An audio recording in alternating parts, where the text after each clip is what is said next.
ये लंबे अरसे से चला आ रहा है, विशेष प्रयास क्या रहेगा?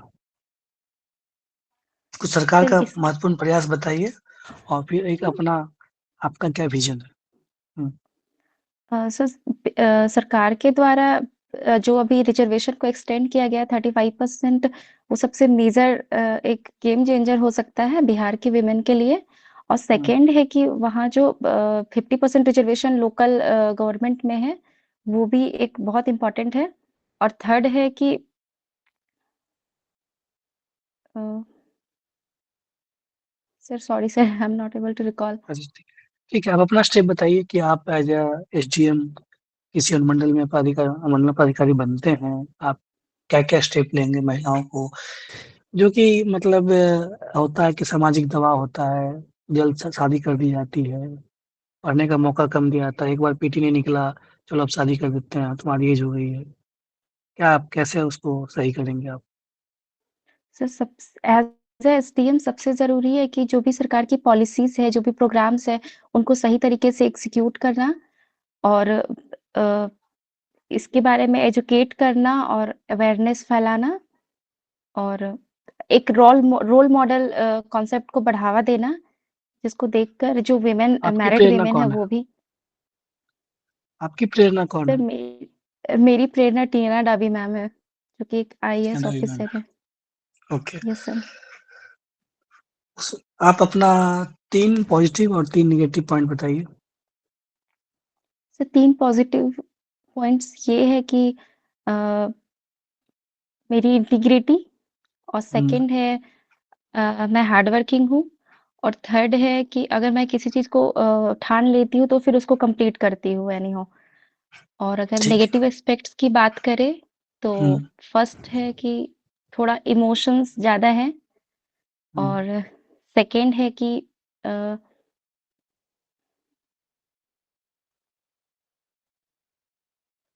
बाकी कोई कमियाँ नहीं दिख रही है। क्या मैं ये मान लूँ? No sir.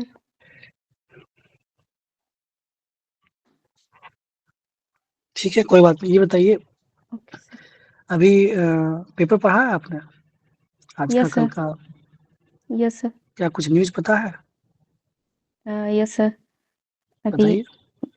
Sir international level पर देखें तो अभी सूडान क्राइसिस चल रहा है और यूएस गवर्नमेंट का डिफरेंट एस्पेक्ट्स आगे पता चल रहा है कि वो G20 में भी पार्टिसिपेट नहीं करने वाले हैं और COP30 में भी पार्टिसिपेट नहीं करने वाले हैं और सूडान क्राइसिस COP30 में के क्या लिए है? क्या इश्यू हो रहा है उसमें? वहाँ पे अभी तक क्या चल रहा है सूडान क्राइसिस में? सूडान सूडान क्राइसिस में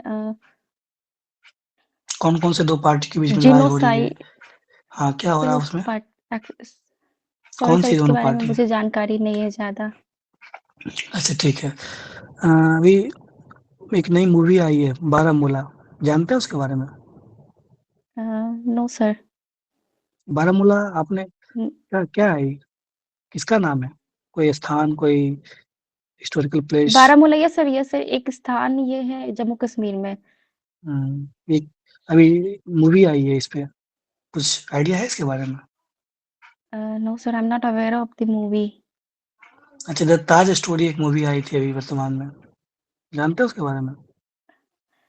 सर आई कैन गेस कि वो ताज पे आपकी जो हॉबी ये आपका अटैक हुआ था। ऑप्शनल सब्जेक्ट क्या इकोनॉमिक्स है या हिस्ट्री है? इकोनॉमिक्स से।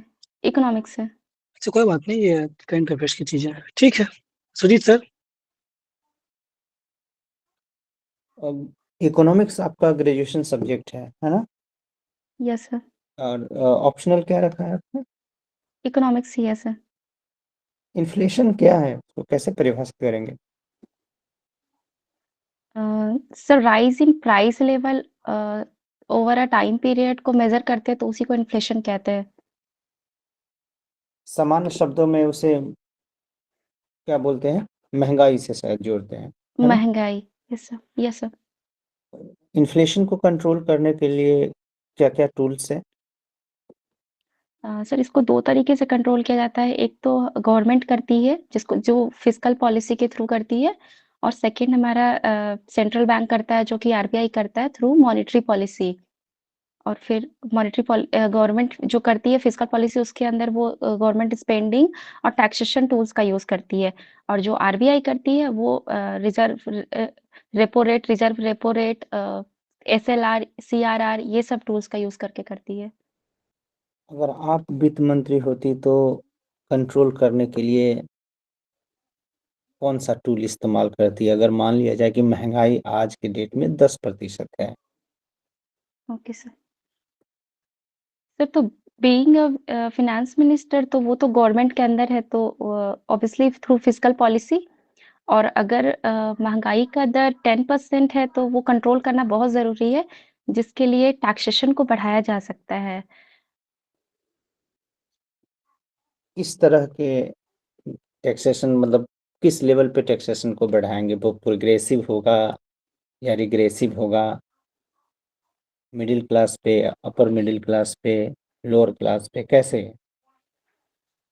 सर, इंडिया के रिस्पेक्ट में जहाँ इनइक्वालिटी इतना ज़्यादा है, तो यहाँ के अकॉर्डिंग प्रोग्रेसिव नहीं कर सकते हैं, क्योंकि वो गरीबों पे ज़्यादा असर पड़ेगा।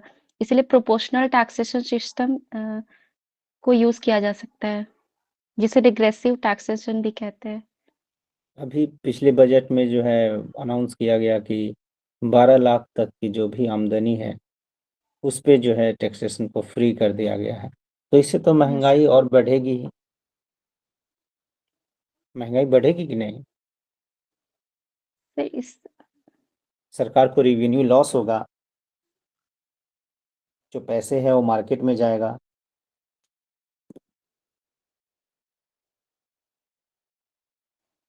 कोई बात सॉरी नहीं। Sir, I am not able to. Bottleneck inflation का नाम सुना है? Bottleneck inflation. Uh, Sir, I can guess हाँ हाँ, uh, more than 100% rate of inflation. ठीक है, इसको देख लीजिएगा। बिहार के Okay, sir. जीएसडीपी में प्राथमिक क्षेत्र का कितना योगदान है? 19% approximately. 19% अप्रोक्सीमेटली। और सेकेंडरी सेक्टर का? 21%.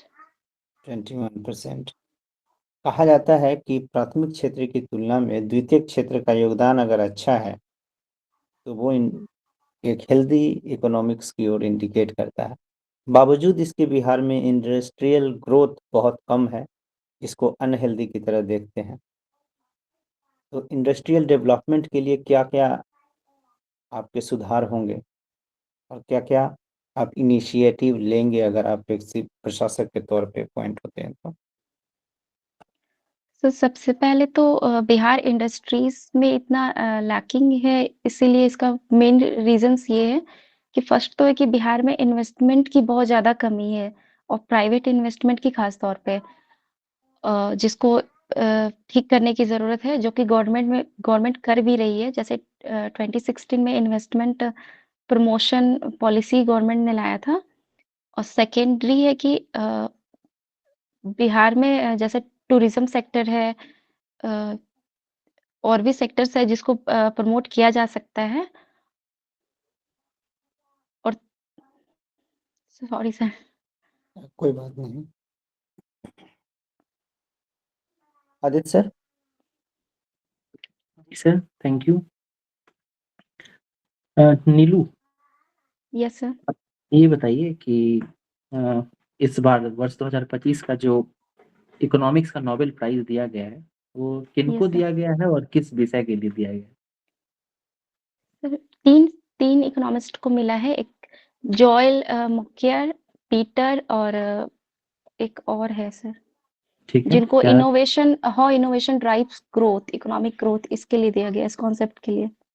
ठीक, क्या होता है ये? सर, ये इकोनॉमिक्स का ही एक थ्योरी शुम्पीटर के द्वारा दिया गया था कि नए नए इनोवेशंस कैसे इकोनॉमिक ग्रोथ को बढ़ाती है। तो उसी पर इनका रिसर्च आगे कहता है कि अ, जैसे नए नए स्टार्टअप्स इकोसिस्टम है, ये सब कैसे इकोनॉमिक ग्रोथ को लीड करती है और नए ब्रेक थ्रू लाती है विद टेक्नोलॉजी। ओके ओके, ठीक है। आपने हेड काउंट रेशियो के बारे में सुना है? Yes sir. ओके, क्या मतलब क्या जांचते हैं इससे? सर इससे जाँचते हैं कि कितने हाउसहोल्ड या इंडिविजुअल्स है जो पॉवर्टी लाइन से बिलो है। पॉवर्टी, ओके, ठीक है। आपने बताया कि आपकी हॉबी ट्रैवलिंग है, यस सर। तो कहाँ-कहाँ घूमना पसंद करती हैं आप? कहाँ-कहाँ गई हैं? सर मैं साउथ इंडिया गई हूँ, आंध्र प्रदेश और हुँ, हुँ। और ईस्टर्न स्टेट्स गई हूँ, साउथ असम। में कहाँ गए थे आप, साउथ इंडिया में? सर साउथ में गई थी आंध्र प्रदेश, बालाजी, वो रिलीजियस था सर, ओके। टूरिज्म। और अच्छा, फिर ये सिंगापुर गई बताइए हूँ कि आप लास्ट ईयर। ओके, आप ये बताइए कि आप ट्रैवलिंग में, है ना, आप यस सर। अकेले कहाँ गई हैं घूमने के लिए, बिना फैमिली, बिना किसी सहायता के? सर हम लोग inter zonal university youth festival था असम में, उसमें हम लोग गए थे। ओके। अच्छा, ये बताइए कि अगर आर्थिक चुनौतियाँ हों, ठीक है, तो एक व्यक्ति जो है वो कैसे ट्रैवलिंग कर सकता है?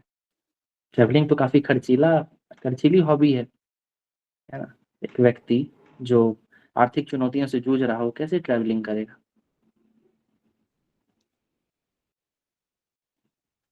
क्या कहा जा सर सकता है कि जैसे इकोनॉमिक हम लोगों हाँ, बोलिए? सर इकोनॉमिक हार्डशिप्स के बावजूद भी अगर कोई ट्रैवल करना चाहता है तो चीपर मोड ऑफ ट्रांसपोर्टेशन को चुन सकता है। और सेकंड है कि वो अभी टेक्नोलॉजी भी आ गई है तो उसके थ्रू भी किया अच्छा। जा रहा है। अच्छा, एक चीज़ यस सर। बताइए नीलू, ठीक है, यस सर। क्या एक स्थान से दूसरे स्थान गए बिना भी घूमा जा सकता है? मतलब अगर कहा जाए यस कि अगर कोई व्यक्ति अपने मस्तिष्क में, मानसिक चित्त में भी अगर घुमंतु प्रवृत्ति का हो, तो क्या उसे भी ट्रैवलिंग माना जाएगा? सर सर्टेनली उसको माना जाएगा बट विद लिमिटेड, क्योंकि वो उसको एक्सपीरियंस नहीं कर पाएगा जिस तरीके से फिजिकली प्रेजेंस होके एक्सपीरियंस किया जाता है।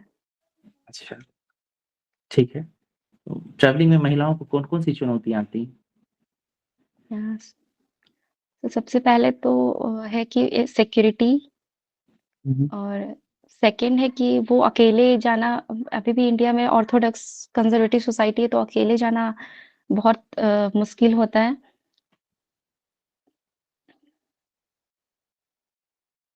मधुबनी पेंटिंग भी और आपकी एक हॉबी रही है, यस सर।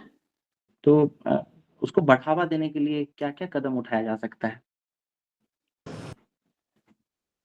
गवर्नमेंट के द्वारा। नहीं, आप इंडिविजुअल या गवर्नमेंट किसी भी स्तर पे बता सकती हैं।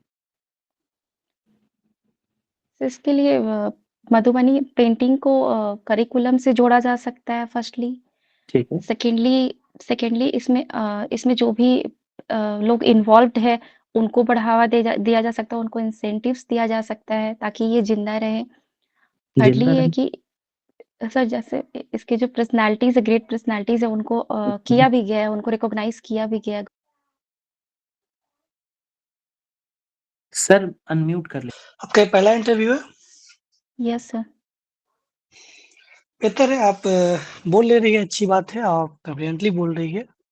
जहाँ पे कंटेंट की कमी हो रही है, थोड़ा-सा वहाँ पे आप सीधे छोड़ दे रहे हैं, छोड़ना नहीं है ना? जो पॉइंट है उसको फैब्रिकेट करना है। अंदर में 2 देखिए, इंटरव्यू का क्या होता है कि जैसे प्रश्न पूछा जाता है, तो आपके अंदर जब नोट्स बना होता है ना, तो पॉइंट वाइज़ पॉइंट आप, अगर यस सर, 10 मैं पॉइंट है, ऑर्गेनाइज नहीं कर हाँ, पा रही हूँ, मुझे पता है बट हाँ, ऑर्गेनाइज नहीं कर हाँ। पा रही हूँ। वो आप जब आपके नोट्स में लिखा होगा तो आप बोल पाएँगे। आप ऐसे नहीं, आपके बेहतर जो साउंड है वो भी बहुत मॉडरेट है, बेहतर है, ना ज़्यादा ना लो, अच्छा है, और आप कॉन्फिडेंट हैं। बस कंटेंट पे काम करेंगे तो वो और अच्छा हो जाएगा, और छोड़ नहीं देना है, उसको प्रयास करना है कि बोलना है। 2-3 पॉइंट तो ज़रूर बोलने का प्रयास करना है, जहाँ पे, क्योंकि इंटरव्यू क्या है, एक सब्जेक्टिव चीज़ें हैं। इसका बस एक ही होता है कि लॉजिक क्या है, जो भी आप आंसर दे रहे हैं, उसका एक लॉजिक होता है। अ, आप जैसे कि आप बताएँ प्रेरणा के बारे में, तो फिर टिनेडा भी आप अपने आप को खुद भी बोल सकती है, वो और ज़्यादा बेहतर आंसर होगा कि मैं अपनी प्रेरणा खुद हूँ, वो ज़्यादा बेहतर आंसर होगा। आप बताएँगे कि मैंने कैसे फिर से अ, रिकवर किया अपने आप को, फैमिली प्रेशर वगैरह जो भी झेलते हुए फिर से मैं तैयारी कर रही हूँ, आज फिर मैं आपके सामने बैठी हूँ सर। वो ज़्यादा बेहतर होगा, किसी और का क्यों लेना? Okay sir. बाकी content in context of Bihar, in context of जो भी है उसको आप देखेंगे, करंट अफेयर्स वगैरह पढ़ते रहना है। Sujeet sir, all the best. हाँ, अच्छा है, इनका कॉन्फिडेंट और वॉइस लेवल बहुत अच्छा है। ऑप्शनल जो इकोनॉमिक्स है और ग्रेजुएशन सब्जेक्ट है इकोनॉमिक्स में, देख लीजिएगा थोड़ा क्या है, इन्फ्लेशन को कैसे परिभाषित करेंगे, क्वालिटेटिव इंस्ट्रूमेंट क्या है, क्वांटिटेटिव इंस्ट्रूमेंट क्या है, बाकी और सारी चीज़ें स्पेशली बिहार के कॉन्टेक्स्ट में आप देखेंगे। एग्रीकल्चर वाला प्राथमिक सेक्टर, द्वितीय सेक्टर का क्या है, तृतीय सेक्टर में कैसे पर्यटन वगैरह को और बूम किया जा सकता है। महिला हैं तो महिला रिलेटेड कुछ संवैधानिक प्रावधान को नोट कर लेंगे, कुछ जो लीगल राइट्स हैं उसको नोट कर लेंगे, और साथ ही बिहार सरकार की जो महिला उत्थान के लिए जो भी नीतियाँ हैं और जो भी सरकारी योजनाएँ हैं जिससे महिलाएँ सशक्त हो रही है, उनका विकास हो, उन सबों को देख लेना है। करंट अफेयर्स मैं सबको बोलता हूँ, आपको भी बोल रहा हूँ, इसको छोड़ना नहीं है। बाकी ये पहला इंटरव्यू था, जब नेक्स्ट टाइम आएँगे तो और भी बेहतर तरीके से आप उसको प्रेज़ेंट कर पाएँगे। Good luck. Thank you sir. Welcome.